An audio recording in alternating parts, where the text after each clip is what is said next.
بسم اللہ الرحمن الرحیم۔ شروع اللہ کے نام سے جو بڑا مہربان نہایت رحم کرنے والا ہے۔ شادی کی پہلی رات میاں بیوی نے فیصلہ کیا کہ جب وہ کمرے میں پہنچ جائیں گے تو پھر دروازہ نہیں کھولیں گے چاہے کوئی بھی آ جائے۔ ابھی دروازہ بند ہوئے تھوڑی ہی دیر ہوئی تھی کہ دلہے کے والدین کمرے کے باہر پہنچے تاکہ اپنے بیٹے اور بہو کو نیک تمناؤں اور راحت بھری زندگی کی دعا دے سکیں۔ دستک ہوئی، بتایا گیا کہ دلہے کے والدین باہر موجود ہیں۔ دلہا دلہن نے ایک دوسرے کی طرف دیکھا، باوجود اس کے کہ دلہا دروازہ کھولنا چاہتا تھا اس نے اپنے فیصلے کو مد نظر رکھا اور دروازہ نہیں کھولا۔ والدین ناکام لوٹ گئے۔ ابھی کچھ دیر ہی گزری تھی کہ دلہن کے والدین بھی دلہے کے گھر جا پہنچے تاکہ اپنی بیٹی اور داماد کو اپنی نیک خواہشات پہنچا سکیں اور انہیں سکھی زندگی کی دعا دے سکیں۔ ایک بار پھر کمرے کے دروازے پر دستک دی گئی اور بتایا گیا کہ دلہن کے والدین کمرے کے باہر موجود ہیں۔ دلہا دلہن نے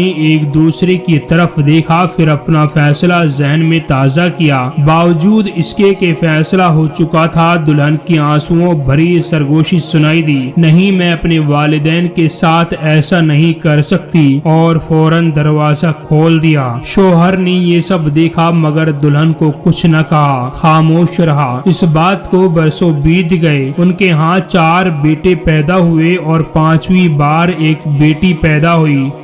شوہر نے ننھی گڑیا کے اس دنیا میں آنے کی خوشی میں ایک بہت بڑی پارٹی کا انتظام کیا اور اس پارٹی میں ہر شخص کو بلایا جسے وہ جانتا تھا اور خوب خوشیاں منائی گئی۔ اس رات بیوی نے اپنے شوہر سے پوچھا کہ آخر کیا وجہ ہے کہ آپ نے اتنی بڑی پارٹی کا اہتمام کیا جبکہ اس سے پہلے 4 بچوں کی پیدائش پر ہم نے یہ سب کچھ نہیں کیا۔ شوہر مسکرایا اور بولا، یہ وہ ہے جو میرے لیے دروازہ کھولے گی۔ بیٹیاں ہمیشہ قیمتی اور رحمت دونوں ہوتی ہیں۔ یہ ایک کڑوا سچ ہے اور یہ بات بالکل سچ ہے کہ لڑکی کبھی بھی اپنے والدین کو نہیں بھولتی، مگر ایک لڑکا جو شوہر ہوتا ہے وہ اپنے والد کو بھول جاتا ہے اپنی بیوی کے لیے۔ ہم نے کتنے ہی واقعات ایسے دیکھے ہیں کہ شوہر نے اپنی بیوی کی چال میں آ کر اپنے والدین کو دھکا دے کر گھر سے باہر نکال دیا،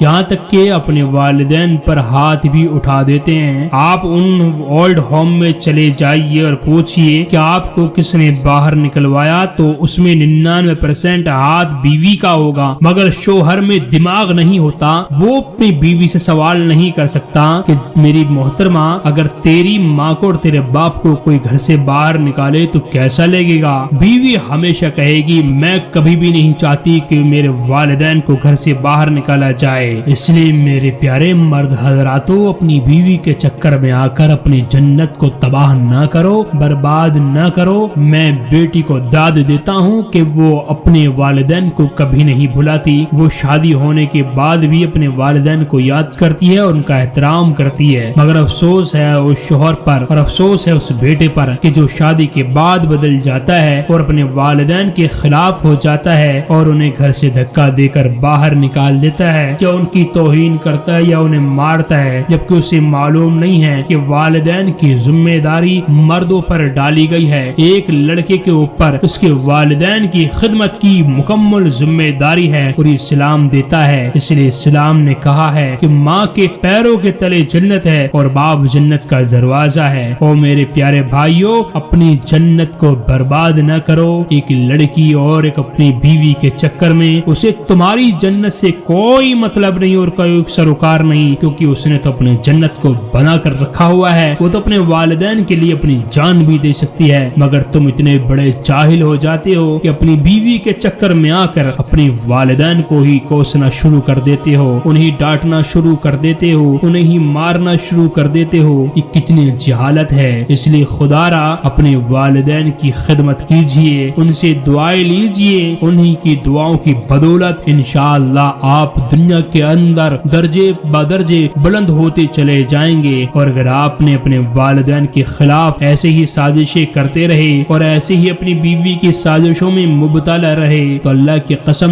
آپ کی دنیا بھی برباد ہو جائے گی اور آپ کی آخرت بھی برباد ہو جائے گی۔ اور یہ میں تجربے سے کہہ رہا ہوں کہ یہ ہو رہا ہے۔ جس نے والدین کی خدمت نہ کی اور جس نے اپنے والدین کو ستایا وہ آج کے زمانے میں برباد ہے، برباد ہے، برباد ہے۔ یہ یقینی سچ ہے اور یہ سچا سچ ہے، اسے قبول کرنا ہوگا اور توبہ کرنی ہوگی۔ اگر آپ نے اپنے والدین کے ساتھ کوئی غلط کام کیا ہے، ان کی توہین کی ہے اور ان کی ناقدری کی ہے، دعا کیجئے کہ اللہ تبارک و تعالی ہم سب کو عمل کرنے کی توفیق عطا فرمائے، آمین۔